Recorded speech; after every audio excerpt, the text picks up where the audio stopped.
Good morning, everyone. Here's an update for the 25th of July. Before I get into what's going on in Ukraine, I just want to say thank you to all the people that continue to donate. We're up to $3,274, which is huge. I'm very much humbled and impressed by your guys' donations for Action Against Hunger. That donation will go up on Thursday, and I'll post the receipt then. So we'll go ahead and get started. Russia's energy giant Gazprom has said that it is halting another turbine along the Nordstrom 1 pipeline for maintenance work.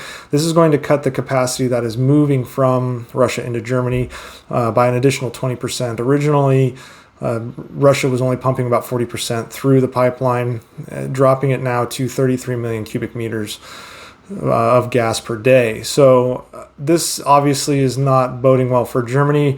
Germany expressed that there was no technical reason for a further reduction in gas supplies by the Nord Stream 1 pipeline, but they have taken note of the announcement and are likely making preparations. I believe that Germany probably knows what they're talking about when it comes to the maintenance of Nord Stream 1, and this is likely just some veiled attempt to punish Germany for continued support of Ukraine, especially since more equipment from Germany is arriving into Ukraine. Sergei Lavrov's foreign minister said there are no barriers to the export of Ukrainian grain to the rest of the world via the Black Sea ports after Kyiv and Moscow agreed to a deal to unblock shipments.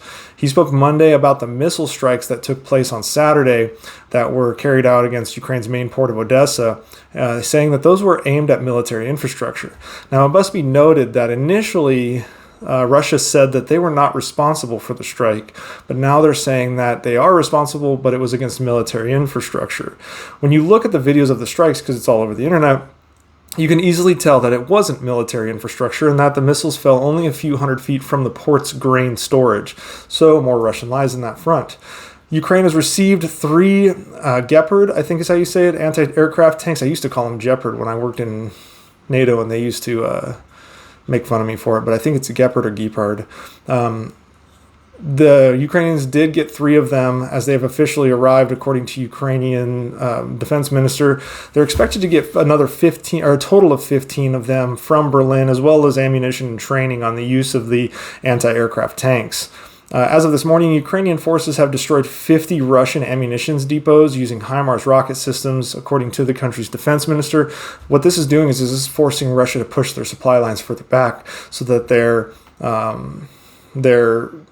mobility, their movement of goods is now outside of 50-mile range of the HIMARS, which makes it more difficult and makes them use more things like fuel, expend more time and defensive assets to protect those, thus making it harder for Russia to resupply into specific areas such as Kherson, which is where the next counteroffensive is likely to take place.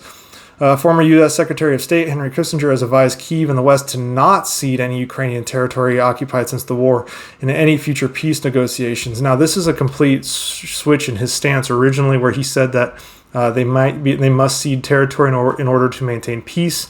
It finally occurred to Henry Kissinger, which is surprising because he's generally a geopolitical genius, but it finally occurred to him when the rest of the world, myself included, realized that Russia's not just after Ukraine, they're after a larger portion of Europe, and he's now saying that the fight needs to be won in Ukraine. Now, if only we can get the complete asshat that is Noam Chomsky on board.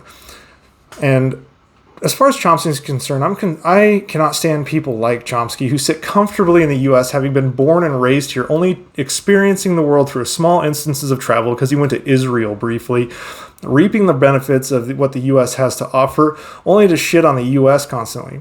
He tells the Ukrainian people what they need to do, having never picked up a rifle himself, having never really fought for anything other than through vapid writings based on his experiences in the news. And even though I'm a lowly TikToker, at least I lived in Europe. I worked in Poland with the Polish. I worked with the Ukrainians, the Baltic nations, Romania, Bulgaria, Turkey. I know these people. They're Facebook friends with me.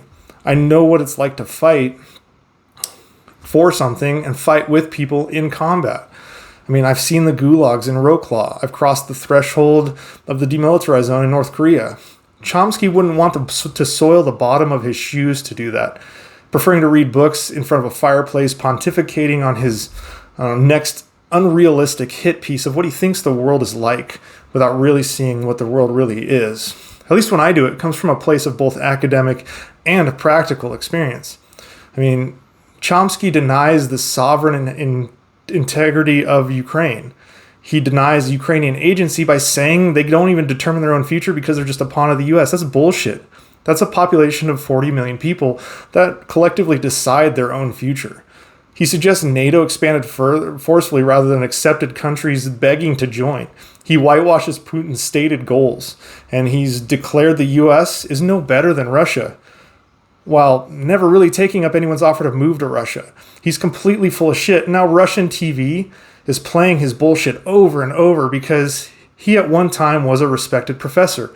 A professor of linguistics, mind you, not a professor of anything that precludes him from being an expert in this field, but just a professor in general. And he is so contrarian that he sits so left of Obama that he hated Obama for not talking shit about America. He's just a general contrarian. And it's unmitigated hypocrisy to sit there and do that and live in America while still hating America from both sides. It doesn't matter. As long as you like America, fuck you is Chomsky's aim. And his popularity sits among the non-American global elites and the sophomore liberal arts majors that are just looking for reasons to be angry while they reap the absolute benefits of the U.S. Anyways, I'm sorry, that was a tangent because I've been seeing a lot about Chomsky and the fact that Russia is now using him as a propaganda piece against the U.S. So fuck that guy. Anyways, Russia aired a documentary discussing how they foiled an attempt to lure Russian pilots into giving up aircraft and landing in Ukraine to gain amnesty for $50,000 in cash. They didn't foil it. This was actually a program we all knew about, and I talked about it months ago. However, Russia accidentally exposed the identities of 12 counterintelligence agents and even showed a picture of a few, so yet another blunder. Now, the war in Ukraine may be heading for its bloodiest phase yet, according to senior Ukrainian officials and Western analysts. They said that the long-threatened southern counteroffensive by Ukraine is going to be a huge battle. It's supposed to be taking place anytime soon, and they will need to overcome increasingly well-dug-in Russian troops. Often, I've said this, in a tactical situation, the defense has the advantage by the very nature of what it does. But Ukraine has Western equipment, they have the resolve, they have the personnel, and they have a good chance of regaining the territory. Now, the Ukrainian offensive may have already started, as scouting parties are reporting contact along the fronts outside of Kherson, and most of the bridges have been hit by HIMARS and artillery. Now, Russian command and control, and as well as communication nodes, have been targeted as well. We saw one just this morning got hit where something like 12 Russian soldiers were killed in a command and control node was destroyed outside of Kherson. And the Russians now really face some kind of dire decisions as this main effort potentially begins. Now, the first one is fight in dug-in positions, but they have to understand that resupply will be limited due to the destroyed bridges, limited evacuation routes for their wounded, etc.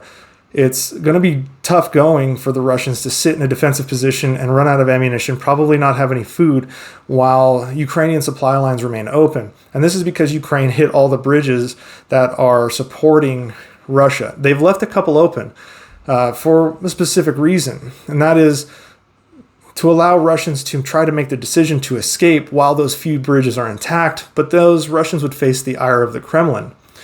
The other option is potentially develop pontoon bridges or try to repair the bridges where the Ukrainians have destroyed them using HIMARS, but we've seen their pontoon efforts when they were by Severodonetsk was a death sentence. Those were constantly targeted. So Russia right now faces a very difficult situation in Kherson. I'm not saying they're facing a situation where they lose, but they're facing a situation where the attrition is now starting to favor Ukraine in this scenario.